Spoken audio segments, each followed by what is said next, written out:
Hi all. അപ്പോൾ 100 days trading ചാലഞ്ചിൻ്റെ പുതിയൊരു വീഡിയോയിലേക്ക് എല്ലാവർക്കും സ്വാഗതം. അപ്പോൾ ഇന്നെടുത്ത ട്രേഡിങ് കാര്യങ്ങളൊക്കെ ഇവിടെ കാണാം. ടോട്ടലി 5 ട്രേഡാണ് എടുത്തത്. 5 SL ആണ്. കുറച്ച് ദിവസമായിട്ട് കണ്ടിന്യൂസ് SL തന്നെയാണ്. ഒരു 2 ആഴ്ചയോളമായിട്ട് വലിയ ടാർഗറ്റും കാര്യങ്ങളൊന്നുമില്ല. കണ്ടിന്യൂസ് SL ആണ്. ഇപ്പോൾ ഈ ചലഞ്ച് തുടങ്ങിയിട്ടല്ല, ലെവൽ 2 തുടങ്ങിയിട്ട് 11 ദിവസമാണെന്ന്. ഇനി 9 ദിവസം കൂടെ ഉണ്ട്. അപ്പോൾ ബാക്കി ദിവസം എങ്ങനെ വരുന്നുള്ളത് നമുക്ക് നോക്കി നോക്കാം. എന്തായാലും ഇന്ന് 5 ലോസാണ് വന്നിരിക്കുന്നത്. അതിൻ്റെ ഡീറ്റെയിൽസും കാര്യങ്ങളൊക്കെ നോക്കി നോക്കാം. ഓർഡറിൽ പോയി നോക്കുകയാണെന്നുണ്ടെങ്കിൽ ഇതാ ഇവിടെ എല്ലാ എൻട്രീൻ്റെയും എക്സിറ്റിൻ്റെയും ഒക്കെ ടൈമും കാര്യങ്ങളൊക്കെ കാണാം. ഈ ഫസ്റ്റ് ഓർഡർ ഇവിടെ കാണൂല. ബൈ ഓർഡറിൻ്റെ ഫസ്റ്റ് ഒരു ബൈ ഓർഡർ ഉണ്ട്. അത് എന്തോ പ്രശ്നമുണ്ട്. ഏറ്റവും ഫസ്റ്റ് ഓർഡർ ഇതിൽ കാണൂല. അത് മുന്നത്തെ വീഡിയോയിലൊക്കെ ഞാൻ പറഞ്ഞിട്ടുണ്ട്. ബാക്കി എല്ലാ ഓർഡറിൻ്റെയും ബൈ ഓർഡറും സെൽ ഓർഡറും ഒക്കെ ഇതിൽ കാണാം ഡീറ്റെയിൽ ആയിട്ട്. ബാക്കി കാര്യങ്ങൾ നമുക്ക് ചാർട്ടിൽ പോയി നോക്കാം.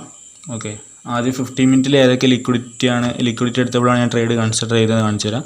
അതിനുശേഷം 1 മിനിറ്റിലേക്ക് മാറ്റിയിട്ട് പറയാം. ഓക്കെ, ബാങ്കിൽ നോക്കുകയാണെന്നുണ്ടെങ്കിൽ ഈ ഒരു ലിക്വിഡിറ്റിയും അതേപോലെ ഈ ഒരു ലിക്വിഡിറ്റിയും, ഈ 2 ലിക്വിഡിറ്റിന്നാണ് ഞാൻ എൻട്രി കൺസിഡർ ചെയ്തത്. രാവിലെ ഓപ്പൺ ചെയ്തപ്പോൾ തന്നെ ഈ ലിക്വിഡിറ്റിൻ്റെ താഴെ ഓപ്പൺ ചെയ്തുകൊണ്ട് ഇവിടുന്ന് ഒരു മേലോട്ടേക്കുള്ള എൻട്രി കൺസിഡർ ചെയ്തു. അതേപോലെ ഈ ലിക്വിഡിറ്റിൻ്റെ മേലെ ടാപ്പ് ചെയ്ത സമയത്ത് താഴോട്ടേക്ക് ഒരു പുട്ട് ഓപ്ഷൻ ബൈ ചെയ്തു. 2 എൻട്രിയാണ് ബാങ്ക് നിഫ്റ്റി കൺസിഡർ ചെയ്തത്. ഇനി നിഫ്റ്റി നോക്കുകയാണെന്നുണ്ടെങ്കിൽ നിഫ്റ്റി കണ്ടിന്യൂസ് ആയിട്ട് അപ്പ് സൈഡ് പോവുകയാണെങ്കിൽ ഒരുപാട് ലിക്വിഡിറ്റി ടാപ്പ് ചെയ്തിട്ടുണ്ട്. അതിൽ ഈ 3 ലിക്വിഡിറ്റി എന്നാണ് എനിക്കൊരു എൻട്രി ചാൻസ് തന്നത്. ലോവർ ടൈം ഫ്രെയിമിൽ ഒരു എൻട്രി ചാൻസ് തന്നത്. അതുകൊണ്ട് ഈ 3 ഏരിയാസിൽ നിന്നും ഞാൻ താഴോട്ട് എൻട്രി എടുത്തു. അത് 3 SL അടിച്ചു. ഓക്കെ, ഇനി 1 മിനിറ്റ് പോയിട്ട് ഡീറ്റെയിൽ ആയിട്ട് കാണിച്ചു തരാം. 1 മിനിറ്റിൽ പോയി നോക്കുകയാണെന്നുണ്ടെങ്കിൽ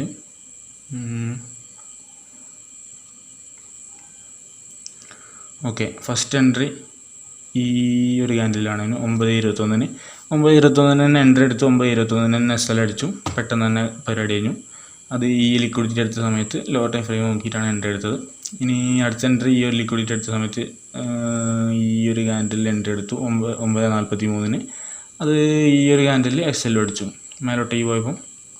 അതേപോലെ മൂന്നാമത്തെ എൻട്രി ഈ ക്യാൻഡിലാണ്. ഇനി അവിടെ നിന്ന് എൻട്രി എടുത്ത് ഈ ക്യാൻഡിൽ എത്തിയ സമയത്ത് മേലോട്ടേക്ക് പോയി SL അടിച്ചു. 3 പുട്ട് ഓപ്ഷനാണ് എടുത്തത് നിഫ്റ്റിയിൽ. അത് 3 SL അടിച്ചു. ഇനി ബാങ്കിൽ പോയി വെക്കുകയാണെന്നുണ്ടെങ്കിൽ ബാങ്കിൽ എൻട്രി ഫസ്റ്റ് എൻട്രി താഴത്തെ ഒരു ലിക്വിഡിറ്റി എടുത്ത സമയത്ത് ഒരു CE ആണ്. ഇനി ആ CE എടുത്തത് ഈ ഒരു ക്യാൻഡിലാണ്. ഇനി ഈ ക്യാൻഡിൽ എടുത്തു. ഈ ക്യാൻഡിൽ മാർക്കറ്റ് താഴെ നിന്ന് SL അടിച്ചു. പക്ഷേ കുറച്ച് മേലോട്ട് പോയി, കുറച്ച് താഴോട്ട് പോയി, പിന്നെ അങ്ങനെയൊക്കെ പോയി. പിന്നെ മേലുള്ള ഒരു ലിക്വിഡിറ്റി എടുത്ത സമയത്ത് ഒരു PE എടുത്തു. അത് ഈ ഒരു ക്യാൻഡിലാണ് എടുത്തത്. ഈ ക്യാൻഡിൽ ആ ക്യാൻഡിൽ എടുത്ത് അത് കുറേ സമയം ഒരു 40-50 പോയിൻറ്റിൻ്റെ അടുത്തൊക്കെ വന്നിനു. പക്ഷേ അത് തിരിഞ്ഞ് വന്നിട്ട് ഇവിടെ SL അടിച്ചു. അതിനുശേഷം മാർക്കറ്റ് പിന്നെ കുത്തനെ മേലോട്ടേക്ക് കയറി. പിന്നെ എനിക്ക് എൻട്രി ഓപ്പർച്യൂണിറ്റി കാര്യങ്ങളൊന്നും തന്നില്ല. അതുകൊണ്ട് പിന്നെ എൻട്രി ഒന്നും ഇല്ലായിരുന്നു. അപ്പോൾ ഇന്ന് ഇത്രയൊക്കെ ഉള്ളൂ. എന്തായാലും കുറച്ച് ദിവസമായിട്ട് കണ്ടിന്യൂസ് SL ആണ്. ഇനി എന്താണെന്നുള്ള അറിയില്ല. ഇനി 9 ദിവസം കൊണ്ട് ഈ ലെവൽ കംപ്ലീറ്റ് ആവാൻ. അപ്പോൾ ബാക്കി ഡീറ്റെയിൽസും കാര്യങ്ങളൊക്കെ നമുക്ക് അടുത്ത വീഡിയോയിൽ നോക്കാം.